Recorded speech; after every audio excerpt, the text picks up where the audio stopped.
Vamos a continuar en nuestra serie de sermones en la primera carta del apóstol Pablo a los Corintios. Y vamos por el capítulo 16. Hoy vamos a leer de los versículos 5 al 12. Primera a Corintios 16, leemos del 5 al 12.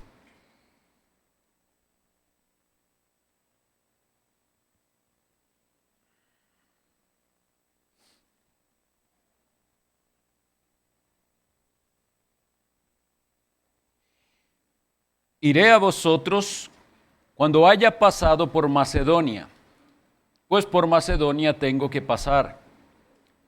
Y podrá ser que me quede con vosotros, o aún pase el invierno, para que vosotros me encaminéis a donde haya de ir.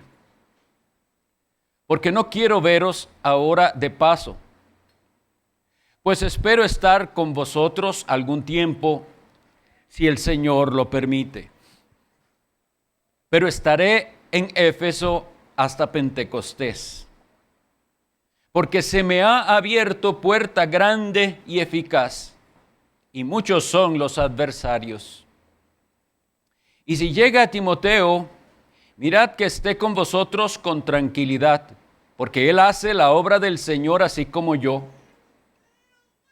Por tanto, nadie le tenga en poco, sino encaminadle en paz, para que venga a mí, porque le espero con los hermanos.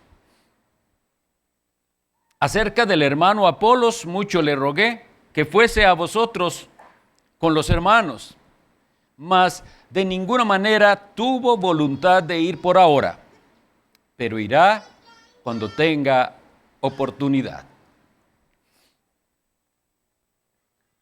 Nosotros ya hemos concluido prácticamente todos los temas de la carta del apóstol Pablo, esta primera a los Corintios. Y este capítulo 16 ya realmente es la despedida de Pablo. Ya habló todos los temas que tenía que hablar. Entonces, quisiera que entendiéramos lo que ahora está diciendo el apóstol Pablo, casi que son instrucciones finales, comentarios finales, y que repasemos un poquito de cómo fue que el Evangelio llegó a Corinto y cuál fue el orden de Pablo en su viaje misionero. Eso se describe en los Hechos de los Apóstoles, pero es bueno que lo tengamos presente. El apóstol Pablo había pasado por Macedonia. Macedonia es Filipos. Había pasado por Tesalónica, luego por Berea, luego por Atenas y llegó a Corinto. En Corinto estuvo 18 meses, año y medio. Y luego él pasa a Éfeso, donde también nos describe los Hechos de los Apóstoles que en Éfeso se quedó 3 años. Esto es importante que lo tengamos porque ahora él está diciendo en uno de estos versículos que él está con una gran oportunidad en Éfeso, la cual vamos a estudiar. Pero ese es el recorrido. Y entonces ahora habla también de otros temas que no son tan profundos, pero son buenos para por lo menos considerarlos. Él habla de planes, además de sus planes de viaje que él va a hacer, habla de Timoteo y de que Timoteo va a pasar por Corinto y da ciertas instrucciones al respecto de él. Esas instrucciones son que nadie le tenga en poco. Con esto y otros datos sabemos, y por la misma carta del apóstol Pablo a Timoteo, cuál era la manera de ser de Timoteo y su condición. Era un pastor joven y aparentemente con una personalidad un poco tímida. Pero él dice, nadie le tenga en poco, porque él lo que anda haciendo es la obra del Señor como la hago yo. Entonces él recomienda a Timoteo y además hace en este fragmento que leímos un comentario con respecto a Apolos, el cual también ellos conocían porque había estado ahí, que dice que él le pidió, pero oigan como dice, le rogué mucho que fuera y no quiso. Y sin embargo, después dice, por ahora, después los visitará. El por qué no quisiera Apolos ir ahora son solo especulaciones nuestras, pero también, según hemos visto en esta carta, la situación en Corinto no era sencilla, había problemas. Y Apolos podía haber decidido, no es momento de que yo llegue allá, una iglesia que está experimentando tantas cosas, divisiones, errores doctrinales, inmoralidad que se había presentado, etcétera, etcétera. Las cosas que hemos estudiado en esta epístola. Eso sería una posible razón por la que Apolos dijera, no es momento de que yo vaya allá. Pero dice que después iría. Entonces vemos por lo menos un poquito de detalle de cómo era el apóstol Pablo y cómo trataba a sus consiervos. Porque él era apóstol, Timoteo no era apóstol, Apolo no era apóstol, pero como vemos, no hay autoritarismo, hay una hermandad y hay una solidaridad entre los siervos de Dios. Una pequeña lección para todos nosotros. Así deberían funcionar los siervos de Cristo, solidarios unos con otros, apoyándose unos a otros.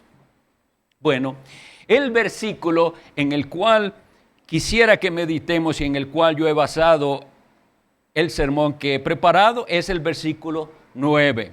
Pero voy a leer 8 y 9 para que entendamos. Dice así, pero estaré en Éfeso hasta Pentecostés, porque se me ha abierto puerta grande y eficaz y muchos son los adversarios. Se me ha abierto puerta grande. El calificativo grande en griego nosotros lo podemos entender porque se usa bastante hoy en día y es mega. Una mega puerta se me ha abierto. ¿A qué se refería el apóstol Pablo? Una megapuerta eficaz. Bueno, me parece a mí que el libro de los Hechos de los Apóstoles, en su capítulo 19, nos describe esa puerta, esa megapuerta eficaz que se le abrió al apóstol Pablo y que él supo cómo utilizarla apropiadamente. Entonces, voy a hacer un repaso de lo que pasó en Éfeso y de cómo Pablo ahí supo aprovechar las oportunidades que Dios le daba. Después, les recomiendo, léanlo, Hechos 19. Yo lo que voy a hacer es un repaso, porque lo hemos estudiado en otras ocasiones. Lo primero que sucedió fue que cuando llegó el apóstol Pablo a Éfeso, él se encontró con unos ciertos discípulos. Es decir, cristianos, discípulos. Sin embargo, esos discípulos solo conocían la doctrina hasta Juan el Bautista. Y el apóstol Pablo se acerca a ellos y les dice esto: ¿recibisteis el Espíritu Santo cuando creísteis? Y ellos le responden: ni siquiera sabemos si hay Espíritu Santo. Primera señal que él ve de una puerta que se está abriendo. Aquí hay gente que conoce la palabra, hay gente que quiere oír de Dios y seguir a Cristo, pero no saben bien la doctrina. Les falta conocimiento. Aquí veo que se está abriendo la puerta. Entonces él comienza a hablarles y eventualmente el Espíritu Santo cae sobre ellos con aquella señal milagrosa de la época apostólica que hablaron en idiomas desconocidas la palabra de Dios. Él vio ahí la oportunidad. Creyentes, gente que desea escuchar la palabra de Dios, pero no tiene el conocimiento completo. cómo abordarlos, él supo cómo. Y bueno, los ganó. Luego nos dice, siguiendo en Hechos capítulo 19, que él estuvo, como solía hacerlo, visitando la sinagoga judía, donde cada sábado se leía la ley de Dios, se reunían las personas que conocían, los judíos pues, y dice que por 3 meses estuvo ahí. No en todas las sinagogas le daban al apóstol Pablo tantas oportunidades. Había unas que en la primera o la segunda vez, eso era todo lo que lo recibieron. Pero estuvo por 3 meses. ¿Cuántos sábados aprovechó? ¿Cuántos sábados? Los sábados de 3 meses seguidos. Ahí estoy, mientras no me echen, ahí estoy hablándoles ¿de qué? De Cristo, por supuesto. Voy a aprovechar que me dieron oportunidad y cada sábado estaré ahí para demostrarles, como dice, que Jesús es el Cristo, el Mesías, que no hay que esperar más, que ya vino el enviado de Dios. Y ahí estuvo 3 meses. Él supo aprovechar esa oportunidad. También nos dice la Escritura en ese capítulo 19 de los Hechos de los Apóstoles, que después ya no pudo quedarse más ahí, porque hubo algunos opuestos, y dice así, y entrando Pablo en la sinagoga, habló con denuedo por espacio de 3 meses, discutiendo y persuadiéndole acerca del reino de Dios, pero endureciéndose algunos y no creyendo, maldiciendo el camino delante de la multitud, se apartó Pablo de ellos y separó a los discípulos. Y oigan esto, discutiendo cada día en la escuela de uno llamado Tirano. Ahora hay una oportunidad. Ya no hay oportunidad en la sinagoga, pero se abre otra oportunidad. Había una escuela y ahí le daban chance, como decimos nosotros, de hablar la palabra. Y ahí estuvo, dice, por 2 años. 2 años es una muy buena oportunidad de hacer discípulos. Pablo supo. Ahora aquí ya no hay más oportunidad, ahora hay las oportunidades aquí, pues aquí vamos a predicar. 2 años enseñando en la escuela de que se llamaba Tirano. Y oigan lo que sucedió. Estoy leyendo Hechos 19, el versículo 10 dice así: así continuó por espacio de 2 años, de manera que todos los que habitaban en Asia, judíos y griegos, oyeron la palabra del Señor. Tenemos claro entonces que era la puerta que se estaba abriendo, oportunidad para hablar la palabra del Señor, y Pablo la aprovechó y habló ahí los 2 años y todo el mundo oyó, todos los que se podía, trataba de alcanzar. Mire, y el poder de Dios se manifestaba ahí.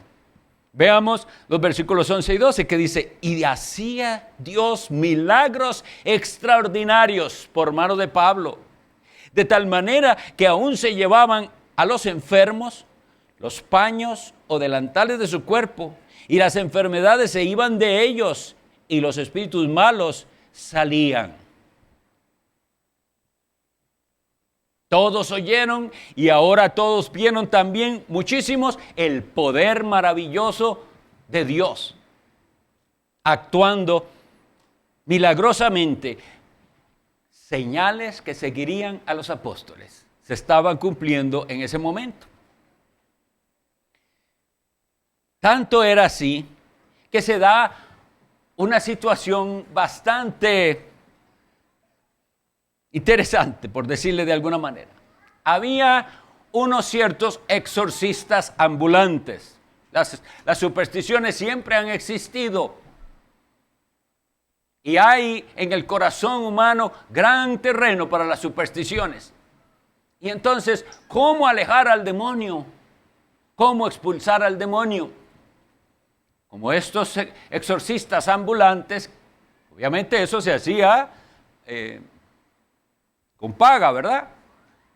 Tienen demonio, bueno, venga, se lo quitamos, cuesta tanto.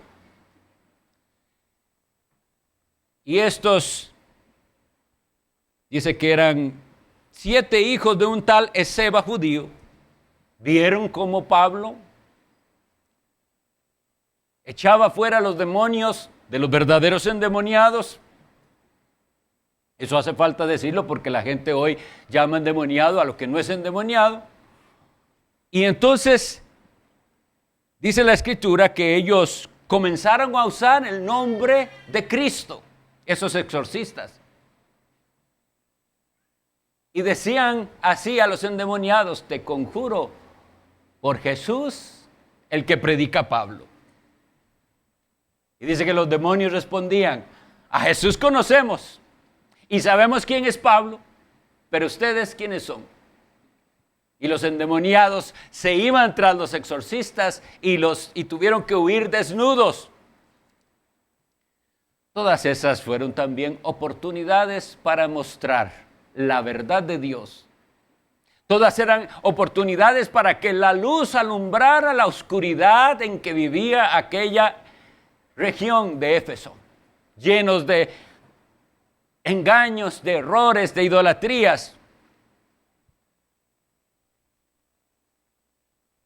Pero que usó bien la puerta que se abrió el apóstol Pablo, lo vemos cuando dice, y esto que se acaba de comentar, fue notorio a todos los que habitaban en Éfeso, así judíos como griegos, y tuvieron temor todos ellos. Y era magnificado el nombre del Señor.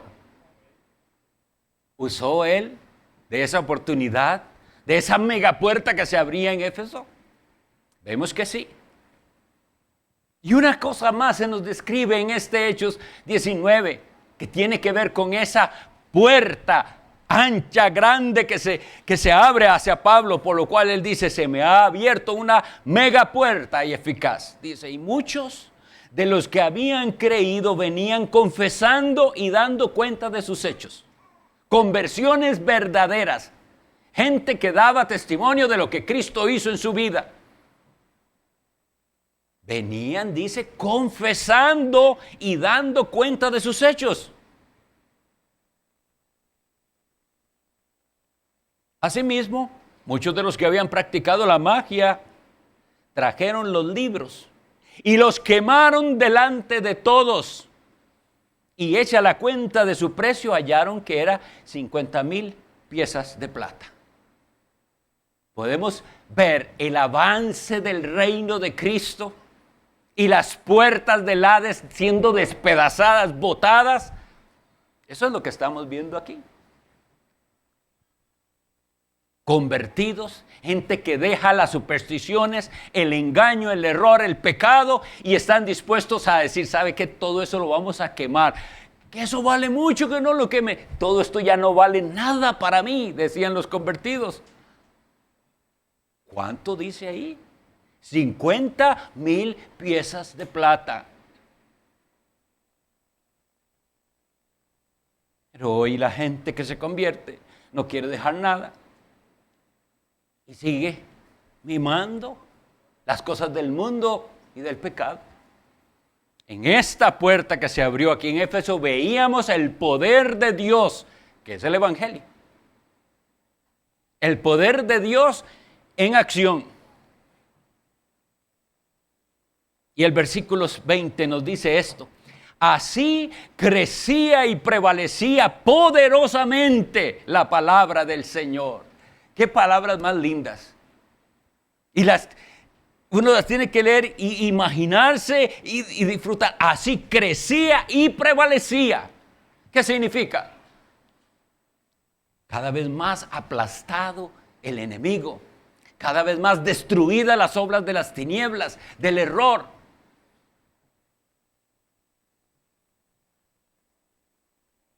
Y vemos entonces que sí, era una puerta grande y eficaz. Una megapuerta, pero eficaz. Eficaz significa que produce el efecto esperado. ¿Cuál es ese efecto esperado? Esto que vimos. Conversiones verdaderas. No es una religión de palabras, no es una religión nada más sentimental o emocional, es poder de Dios para salvación a todo aquel que cree. Y aquí lo estamos viendo, eficaz.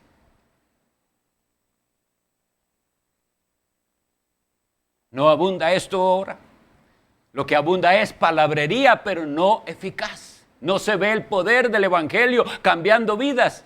Se ve mucho hablar, mucha actividad, pero no el poder del evangelio.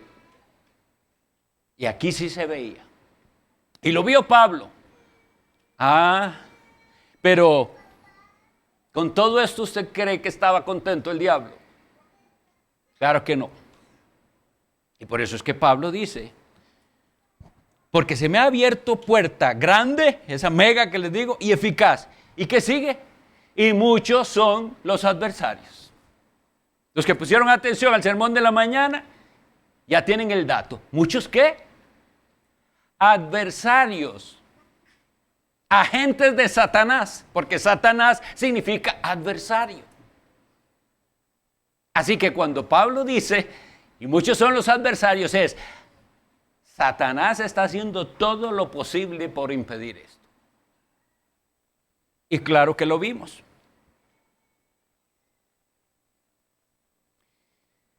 Dice el versículo 23 de Hechos 19. Hubo por aquel tiempo un disturbio no pequeño acerca del camino. ¿De cuál camino?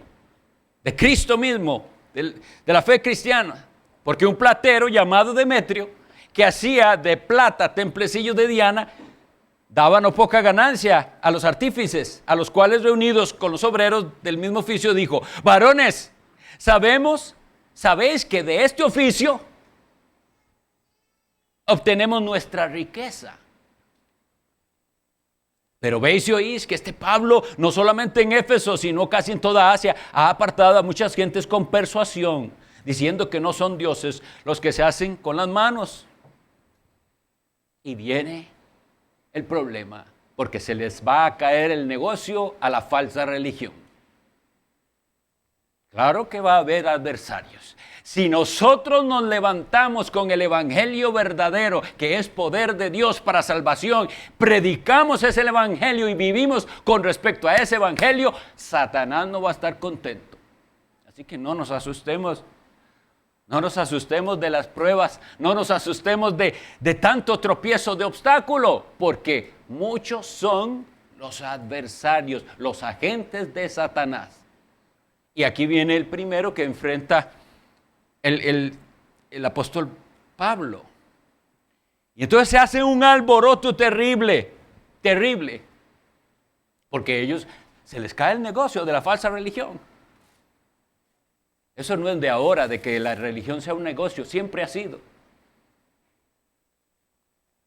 Y muchos se van a enojar con nosotros también y van a decir, se nos cae el negocio si siguen esos predicando la gracia de Dios, el evangelio de la gracia.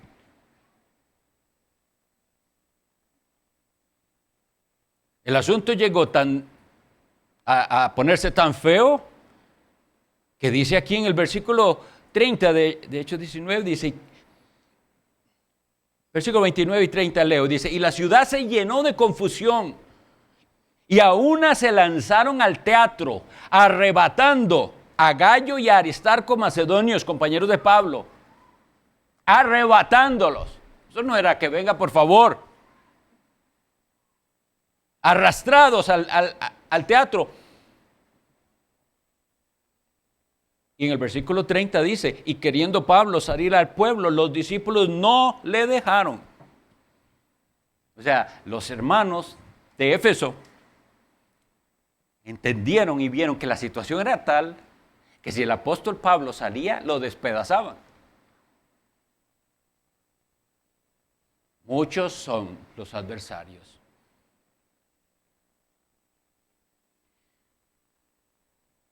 Son entonces agentes de Satanás. Y nosotros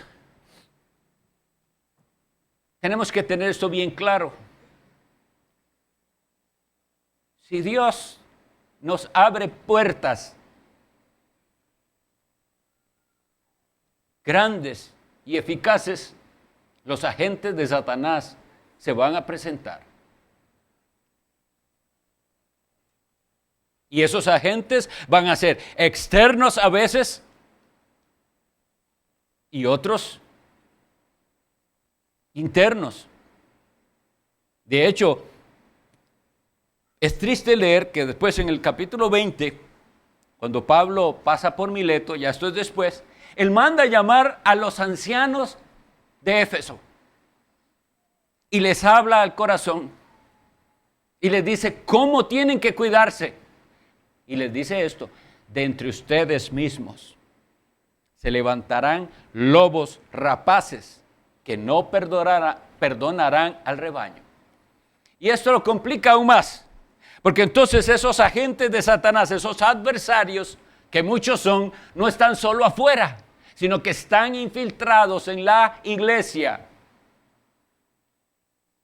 Son falsos maestros, son falsos hermanos.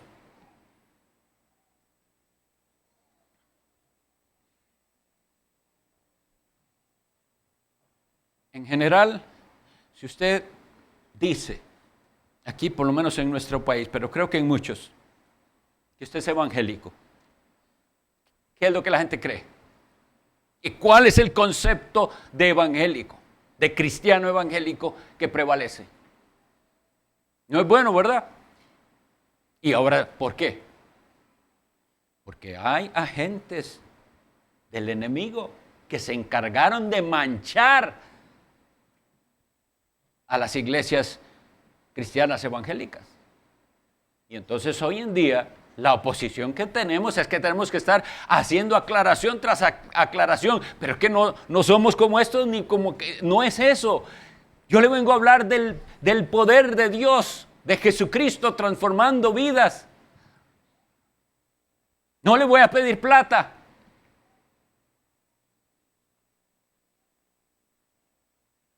Aunque como vimos también hace 15 días, una vez que Cristo nos ha transformado el corazón, no necesitamos que nos estén pidiendo ni manipulando para ello. Damos con gozo para la obra del Señor, porque queremos que se expanda el reino de Cristo.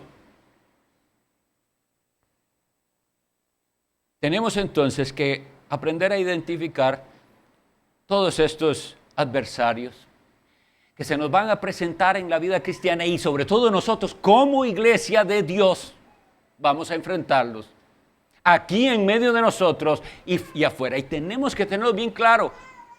Si usted no conoce al enemigo, ¿cómo va a pelear contra el enemigo? Si no lo conoce, lo da por hermano cuando no es hermano, lo da por siervo de Cristo cuando no lo es.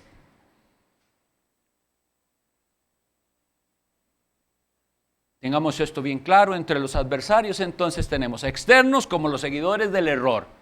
Gente que está casada con el error y la mentira y ama el error y la mentira en que viven. Y tenemos gobiernos impíos con leyes impías.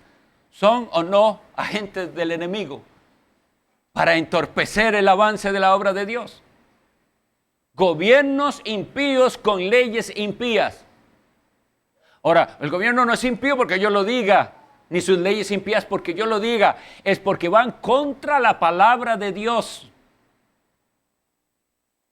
Pero si usted es cristiano, no ve en eso un adversario y se acomoda a eso, ninguna puerta va a ser eficaz para usted, para el avance del reino de Dios.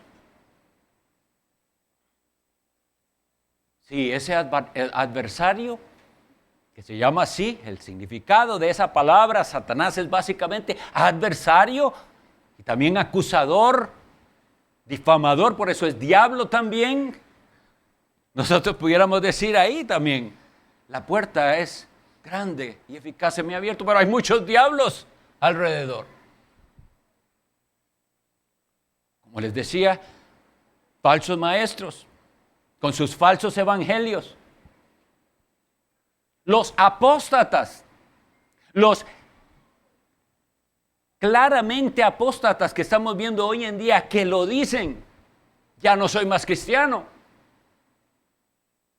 Y fueron pastores o líderes de iglesias y hoy en día dicen, ya no creo en Cristo y esas cosas, ya no. Son adversarios. Y traen afrenta al nombre de Cristo y a la iglesia de Cristo y hacen más difícil nuestra labor. Pero como les decía, hay una cosa bien seria y difícil, y es los que están en medio del llamado pueblo de Dios y aprendieron a hablar como cristianos. Cuando lo oye usted, suena cristiano, suena hasta reformado, pero son adversarios. Con sus acciones, con su conducta, con su comportamiento, traen afrenta al nombre de Cristo y entorpecen la labor de la iglesia, que es llevar el evangelio.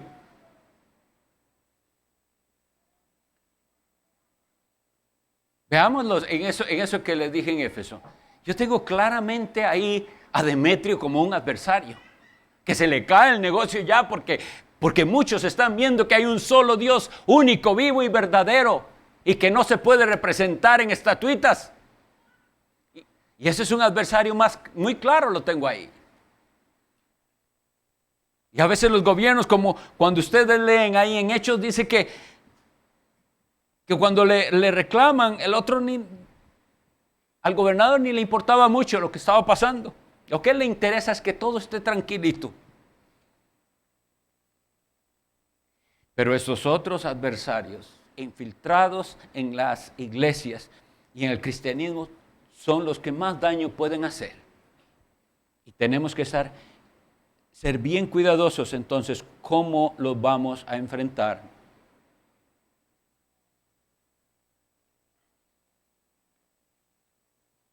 Quisiera entonces que pensemos, habiendo hecho ese pequeñito repaso a lo que se refería el apóstol Pablo cuando dice que estará en Éfeso hasta Pentecostés, porque se le ha abierto esa puerta grande y eficaz, pero con muchos son los adversarios.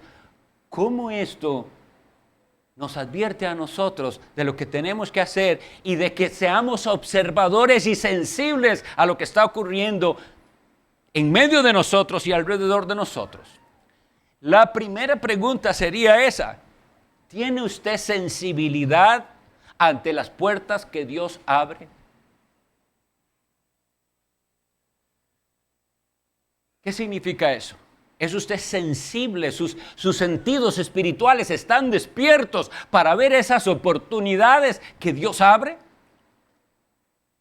Si su religión es nada más una cosa externa de ritos, de venir a la iglesia, de hacer esto, de no hacer lo otro, usted no tiene sentidos espirituales que estén alerta. Pero el verdadero creyente que tiene al Espíritu Santo de Dios, que ha sido iluminado por Dios con la verdad, él debe estar alerta. ¿Cuáles son esas oportunidades? Debemos arrepentirnos. Debemos dolernos cuando tuvimos una oportunidad y no la aprovechamos bien. Y puede que nos pase que diga, tuve esa oportunidad, no le hablé. Hubo el momento, la conversación se dio, no le hablé de Cristo. Tenemos que aprender a ser más sensibles a esto.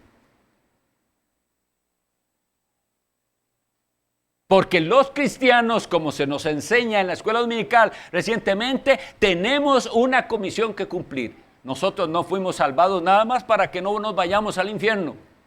Tenemos una comisión que cumplir y es hacer discípulos.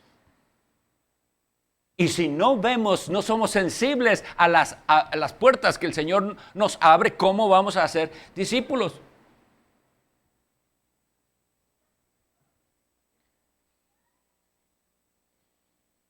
Y tenemos que ver muchas otras oportunidades que Dios va abriendo. Por ejemplo, ustedes saben, creo que la mayoría, que tenemos, junto con otros hermanos, un proyecto de ley, un proyecto en la Asamblea que devuelva el derecho a los padres de educar a sus hijos como ellos lo decidan, en sus hogares, sea que ellos mismos pueden instruirlos o con tutores, pero es devolverles una libertad.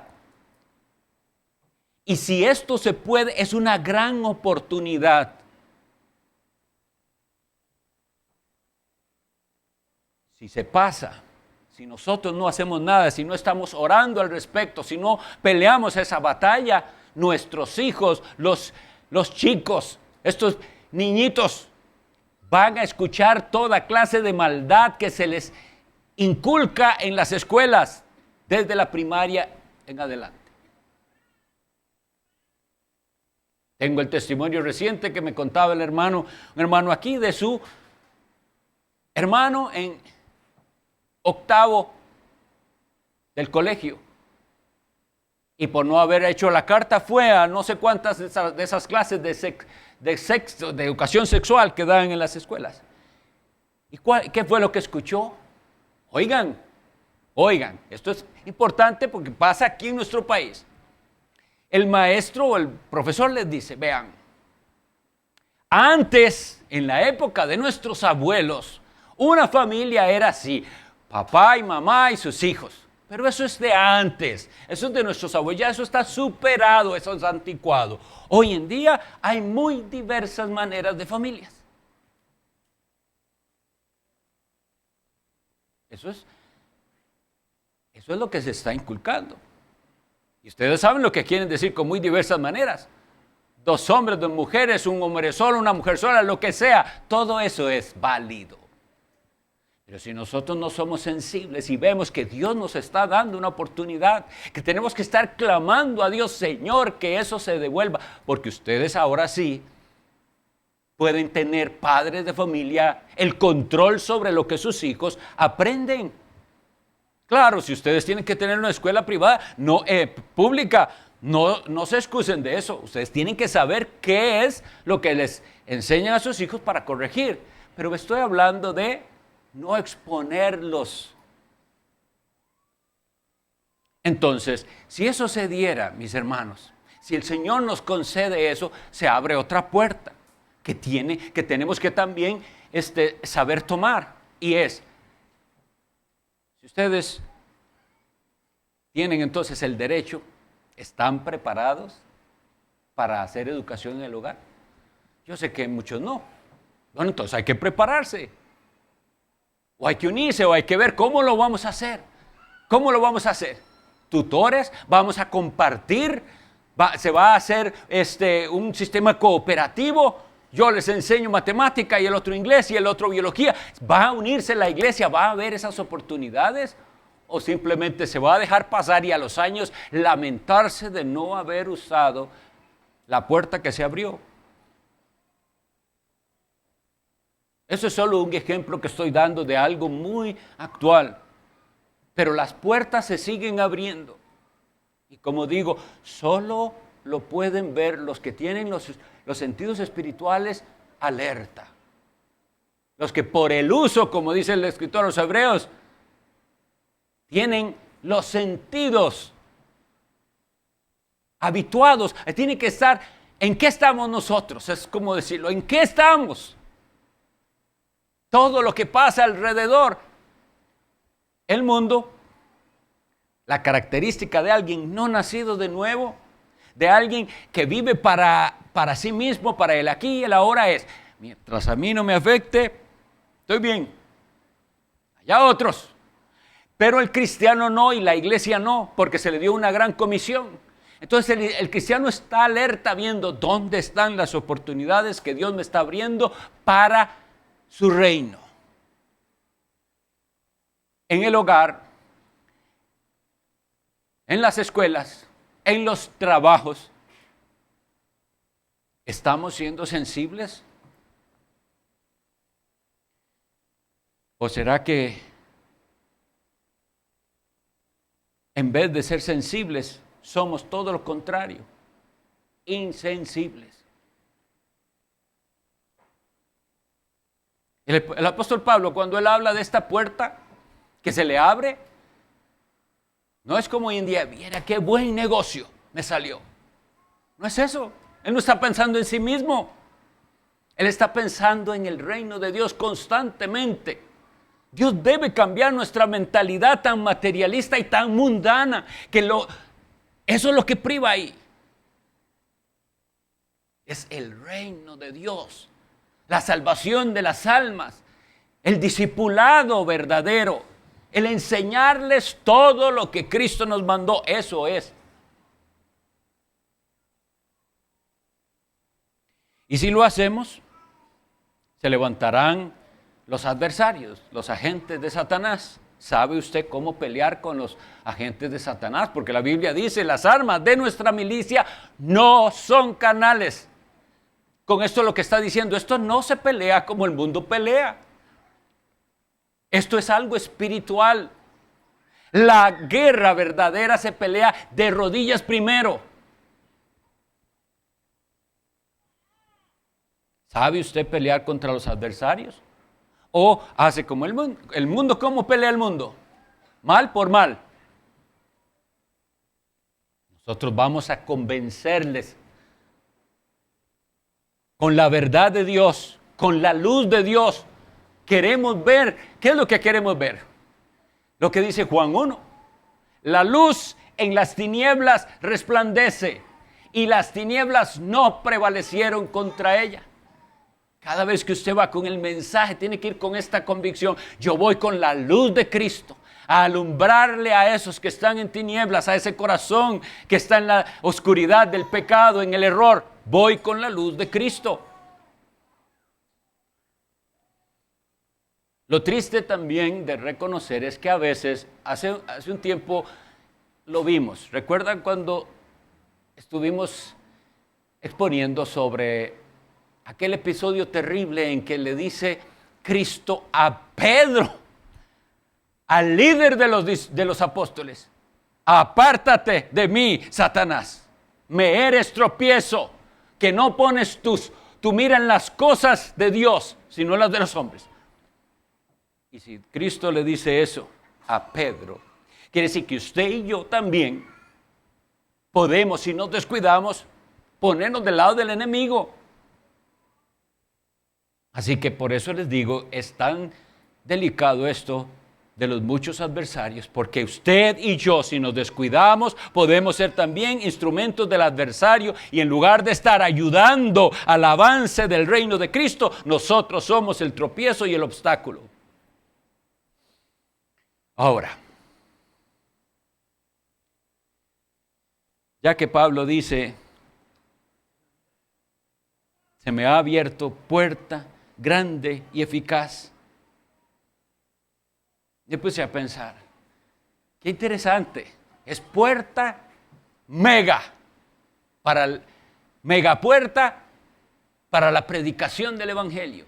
Y sin embargo, el evangelio de lo que me habla es de una puerta ¿cómo? Estrecha. Estrecha es la puerta y angosto el camino que lleva a la vida. Ese es nuestro mensaje.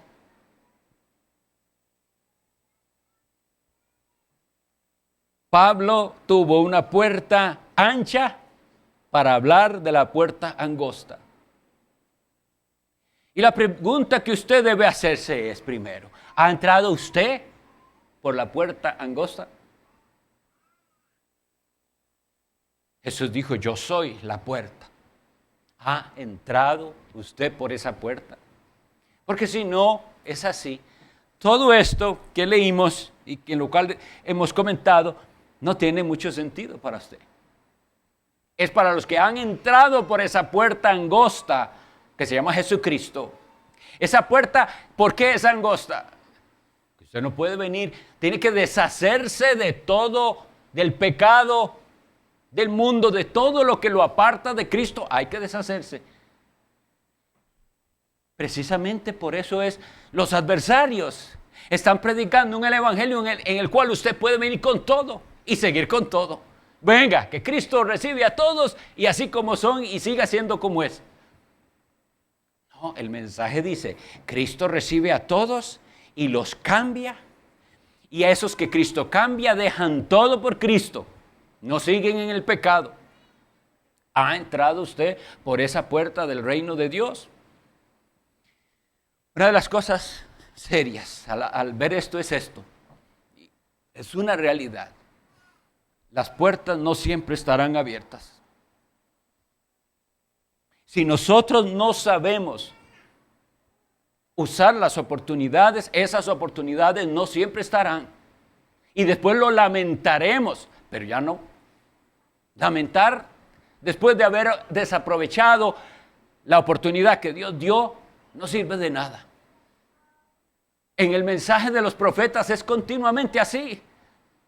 Dios llama y dice, ¿cuántas veces? Dice, abrió sus brazos. Pero aquel pueblo rebelde, no, y no, y no. Y entonces Dios dice, cuando me llamen, no contestaré. O sea que las puertas no siempre están abiertas. Hoy todavía hay puerta abierta para que todo aquel que clame a Jesucristo, arrepentido de sus pecados, reciba perdón. Hoy todavía está esa puerta abierta. Hoy todavía está la puerta para que usted deje el camino que lleva, que es su propio camino, y venga al único camino que lleva a Dios, que es Jesús. Nosotros tenemos un anhelo de ser una iglesia bíblica, plantadora de iglesias bíblicas. Tenemos que de verdad querer hacerlo y aprovechar las oportunidades que el Señor nos da, porque no siempre las tendremos. Hay hermanos en lugares donde ya no se puede. Nosotros todavía podemos. Aprovechémoslo. Lo que Dios ha hecho aquí es muy particular. Yo no lo digo para adular a nadie aquí, pero sí sé, mis hermanos, que no es común que un domingo en la noche, en la tarde con lluvias, haya una iglesia reunida, porque ya muchos abandonaron el segundo culto. Entonces, ¿hay o no hay una puerta abierta para esta iglesia en Los Lagos? No nos acostumbremos, no se acostumbren. Pidamos al Señor que no perdamos, como decía un hermano, el asombro de lo que Dios ha hecho aquí y de lo que Él está haciendo. Porque si nosotros nos acostumbramos, no vamos a ver ninguna puerta abierta. Y hay una puerta abierta. Cristo Jesús se describe así en el Apocalipsis: el que abre y ninguno cierra, y el que cierra y ninguno abre. Si Él nos ha abierto una puerta, usémosla. Oremos. Señor Dios Todopoderoso, cada vez que vamos a la Sagrada Escritura, debemos terminar pidiéndote perdón, porque somos ciegos y sordos a voluntad. No hemos querido escuchar, no hemos querido ver las cosas tan claramente como tú nos las das. Y te pedimos perdón. Y suplicamos en el nombre de tu Hijo Jesucristo que esta exhortación de ser sensibles a las puertas que tú abres y de usarlas apropiadamente, y esta exhortación de pelear contra los adversarios para el avance del reino de Cristo, la tomemos seriamente. Los que ya hemos entrado por la puerta angosta que es Jesús, y aquellos que haya aquí que no tienen seguridad, que no saben de qué lado están, que tu Espíritu Santo, mi Dios, venga y los ilumine y los rescates, para que ellos también se gocen de las puertas amplias y eficaces que tú abres a tu pueblo. Queremos ver ese poder eficaz del evangelio proclamado, evangelio que cambia vidas. Para la gloria de tu Hijo Jesucristo lo pedimos. Amén.